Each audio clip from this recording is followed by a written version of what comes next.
기도하겠습니다. 사랑과 자비가 풍성하신 하나님, 오늘도 말씀 앞으로 우리를 인도하여 주시니 감사드립니다.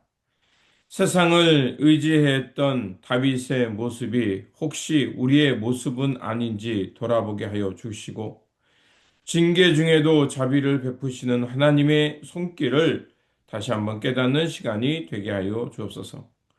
성령님께서 우리의 마음을 다시 한번 지켜주셔서 온전히 주님만을 의지하고 주님만을 사랑하며 주님과 동행하는 삶의 여정이 될 수 있도록 도와 주시옵소서.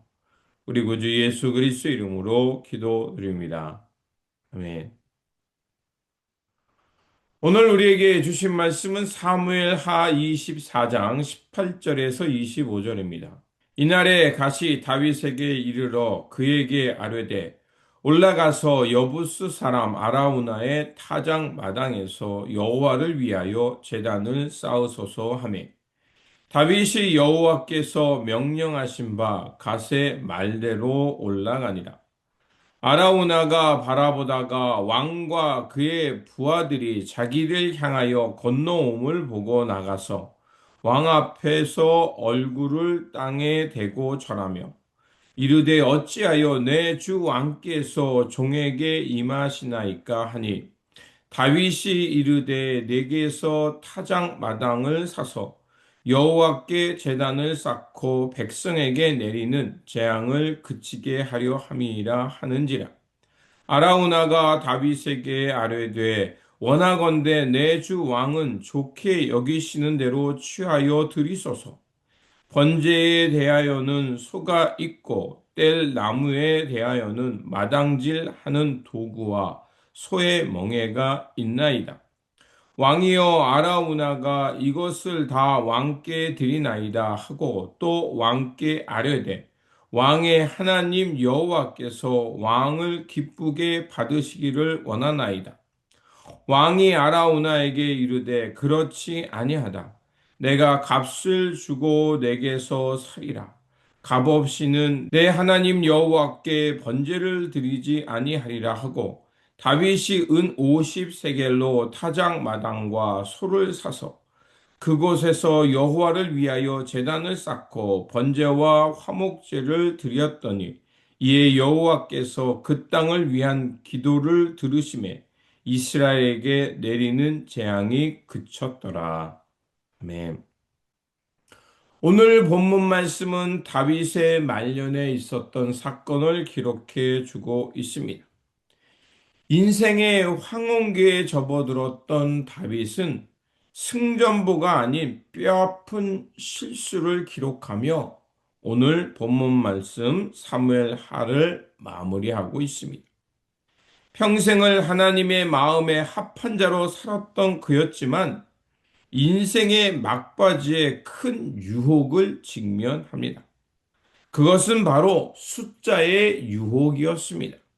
내가 얼마나 가졌는지, 내 힘으로 부릴 수 있는 군사가 얼마나 되는지 확인하고 싶었던 마음이었습니다. 이 마음은 하나님보다 눈에 보이는 성취를 의지하려는 교만으로 흔들렸던 마음이었던 겁니다. 오늘 이 말씀을 통해 우리가 진정으로 의지하며 우리가 함께 동행해야 될 분이 누구인지 그 은혜를 함께 나누고자 합니다. 첫 번째로 내 힘을 의지하려던 그 교만을 경계해야 합니다. 다윗은 인구조사를 하려 하자 그의 군대 장관이었던 요압이 만류합니다. 그럼에도 다윗은 그 일을 강행합니다. 인구 조사를 하는 것은 단순히 수를 세는 것이 아니라 자신이 세금을 얼마나 거둘 수 있는지 또 싸움에 나갈 장성들이 얼마나 되는지 그것을 알아보고자 하는 것이었습니다. 이 행위를 하나님께서 기뻐하지 않으셨던 것은 하나님보다 다른 것을 의지하려 했던 마음을 하나님은 심판하고자 했던 겁니다. 눈에 보이지 않는 하나님보다 숫자를 의지하고 싶었던 마음, 또 자신이 쌓았던 성취를 확인하고 싶었던 마음이었던 겁니다. 다윗은 하나님보다 사람, 하나님의 뜻보다 자신의 성취에 대한 자부심을 앞세웠던 겁니다. 신앙의 위기는 고난 때보다 평안할 때가 더 많이 올 수 있다는 겁니다. 보이지 않는 하나님보다 내가 이루었던 사회적 성취와 지위, 인맥 등을 의지하고자 할 때 우리는 하나님의 음성, 하나님의 뜻보다 내 음성이 커지는 위기를 만날 수 있다는 겁니다. 그렇게 혹시 오늘 우리가 하나님보다 사람, 숫자를 앞세우고 있는 것은 아닌지 다시 한번 우리의 마음을 살피시기를 부탁을 드립니다. 두 번째로 실수를 마주했을 때 진실한 회개의 자리로 나아가는 것입니다. 조사가 끝난 후 다윗은 양심의 가책을 느낍니다. 그리고 바로 하나님께 용서를 구합니다. 하지만 하나님께서는 이 일을 통해서 전염병으로 무려 7만 명이 넘는 사람들이 죽게 됩니다. 의지하고 자랑하려 했던 수가 얼마나 덧없이 사라질 수 있는가를 말하고 있는 겁니다. 오늘 우리가 의지하고 싶었던 업종, 사람들에게 내세우고 싶었던 그 성공의 자랑들이 하나님 앞에서 얼마나 쉽게 사라질 수 있는가를 묵직하게 말하고 있습니다. 다윗은 진정으로 의지하고 자랑할 분이 누구인가를 우리에게 말하고 있습니다. 그리고 그는 죄 지은 것을 다시 한번 자신의 책임으로 그렇게 하나님 앞에서 진노받는 그 백성들을 아파하면서 이것이 자기의 잘못임을 그렇게 하나님의 양떼를 다시 한번 징계하지 말고 자기에게 징계를 내려달라고 간청합니다. 다윗의 위대함은 바로 여기에 있습니다. 그가 실수가 없는 사람이 아니라 실수를 맞이했을 때 즉시 하나님께 돌아가 회개할 줄 아는 사람이었다는 것입니다.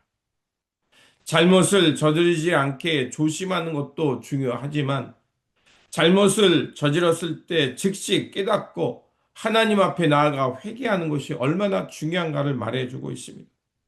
우리가 이렇게 회개의 자리로 하나님께 나아가면 하나님은 우리를 긍휼과 자비로 대하여 주시며 언제나 다시 일으키시는 회복의 그 은혜를 경험할 수 있기 때문에 그렇습니다.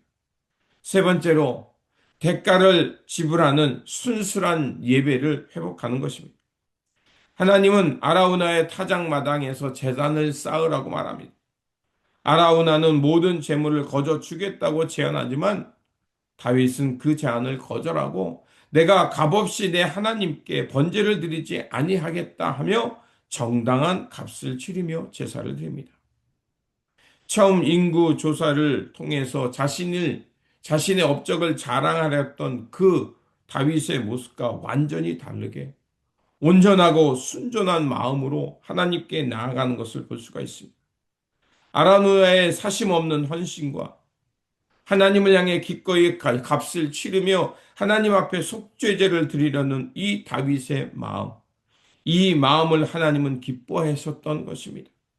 하나님께서는 다윗이 드린 기도와 함께 아라우나의 헌신을 기뻐하시면서 이제 이스라엘에게 내렸던 재앙을 거두십니다.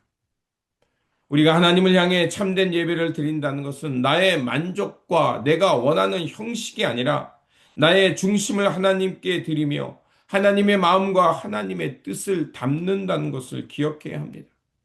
그렇게 우리가 온전하고 순수한 마음으로 하나님 앞에 나아갈 때 하나님은 우리의 징계를 거두시고 다시 한번 하나님과 바른 관계를 맺으며 하나님께서 원하시는 삶을 향해 나아가는 삶이 될 거라 믿습니다. 그러므로 오늘도 우리에게 주어진 삶의 자리에서 숫자 성공이 아닌 정직한 회개와 하나님의 마음에 대한 순수함을 회복하면서 하나님과 동행하며 살아가는 저와 여러분들이 되시기를 주님의 이름으로 축원드립니다. 기도하겠습니다. 전능하신 하나님, 오늘 다윗의 마지막 모습을 통해서 우리의 자신을 돌아보게 하시니 감사드립니다. 우리가 이뤄놓은 성취에 취해 하나님 앞에서 자고하지 않게 하여 주옵소서. 하나님의 징계를 받을 때 즉시 깨닫게 하여 주시고 회개의 자리로 나아가 하나님과 바른 관계를 회복하게 하여 주옵소서. 그래서 우리의 남은 생애가 주님께 향기로운 화목제가 되게 하시며 매 순간 주님과 동행하며 거룩한 성전되어 살아가는 삶의 자리가 되게 하여 주옵소서. 우리 구주 예수 그리스도 이름으로 기도드립니다. 아멘.